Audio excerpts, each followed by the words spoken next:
বিশ্বকাপে ব্রাজিলকেই যেন চোটের কারণে সবচেয়ে বেশি ক্ষতিগ্রস্ত হচ্ছে 2026 বিশ্বকাপে। টুর্নামেন্ট শুরু হলে পুরো ব্রাজিল যেন একসঙ্গে থেমে যায়। দেশটির মানুষের কাছে বিশ্বকাপের চেয়ে বড় কিছু খুবই কমই আছে। তবে যারা সেই বিশ্বকাপে দেশকে প্রতিনিধিত্ব করবেন তাদের জন্য একটি স্বপ্ন সত্যি হওয়ার মতোই ব্যাপার। অবশ্য সবার সেই স্বপ্ন পূরণ হয় না। যারা সুযোগ পান তাদের অনেকেই আবার টুর্নামেন্টের ঠিক আগ মুহূর্তে বড় চোটের ধাক্কায় ছিটকে পড়েন। যেমনটা 2026 বিশ্বকাপেও ঘটেছে। বিশ্বকাপকে ঘিরে শক্তিশালী দলগুলোর মধ্যে ব্রাজিলকেই চোটের কারণে সবচেয়ে বেশি ক্ষতিগ্রস্ত বলা হচ্ছে।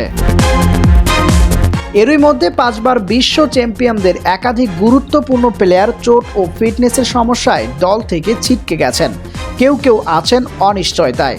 বলা যায় বিশ্বকাপ পুনরুদ্ধারের চেষ্টায় ব্রাজিলের সবচেয়ে বড় প্রতিপক্ষ এখন চোট। ব্রাজিলের বিশ্বকাপ দল থেকে এরই মধ্যে যারা ছিটকে পড়েছেন সেখানে অন্তত 3টি বড় নাম রয়েছে, যার মধ্যে রদ্রিগো রয়েছেন 1 নম্বরে। রদ্রিগো এখন রিয়াল মাদ্রিদের একজন নিয়মিত মুখ। কোচ কার্লো আনচেলত্তির বোর্ড বুকেও তার নাম উঠে এসেছে। নিজ নিজ পজিশনে সময়ের অন্যতম সেরা তারকাও বটে। এই তালিকায় অন্য আরেকটি নাম উঠে এসেছে, যার নাম হচ্ছে এস্তেভায়োরে। চেলসির এই উইঙ্গারকে বিশ্বকাপের সবচেয়ে আলোচিত তরুণ মুখ হিসেবে ভাবা হচ্ছিল।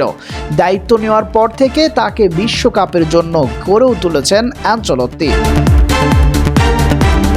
আনচেলত্তির অধীনে ব্রাজিলের হয়ে 7 ম্যাচ খেলে 5টি গোল করেছেন এই প্লেয়ার এবং 5টি অ্যাসিস্টও করেছেন।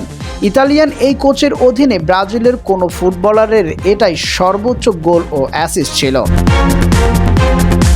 পাশাপাশি তার খেলার চিরচাহিত ব্রাজিলিয়ান ফুটবলারদের সৌন্দর্য রয়েছে।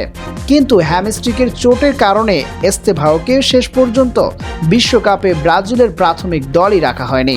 এস্তেভাওকে হারানোর নিশ্চয়তভাবে বিপাকে পড়বেন আনচেলত্তি। ফিটনেস সমস্যায় অনিশ্চয়তায় আছেন ব্রাজিলের সবচেয়ে বড় তারকা নেইমার জুনিয়র। শেষ পর্যন্ত নেইমার বিশ্বকাপ দলে জায়গা যদিও পান, তার চোট প্রবণতা দুশ্চিন্তায় রাখবে আনচেলত্তিকে। 2014 বিশ্বকাপে কোয়ার্টার ফাইনালে চোটে পড়ে ছিটকে গিয়েছিলেন এই সান্তোস তারকা। বড় দলগুলো বিবেচনায় নিলে ব্রাজিলের মতো এমন ধাক্কা আর কোনো দল খায়নি। তবে ব্রাজিলের পর স্পেনের নাম হয়তো বলা যায়। বিশ্বকাপের আগে চোটে পড়েছেন দলের 2 উইঙ্গার নিকো উইলিয়ামসন ও লামিন ইয়ামাল। তবে দুজনেই হয়তো শেষ পর্যন্ত বিশ্বকাপের দলে ফিরবেন। এছাড়া এফসি পোর্তের 22 বছর বয়সী তরুণ ফরোয়ার্ড সামু ওমারদিওনোকে মিস করবেন কোচ দে লা ফুয়েন্তে।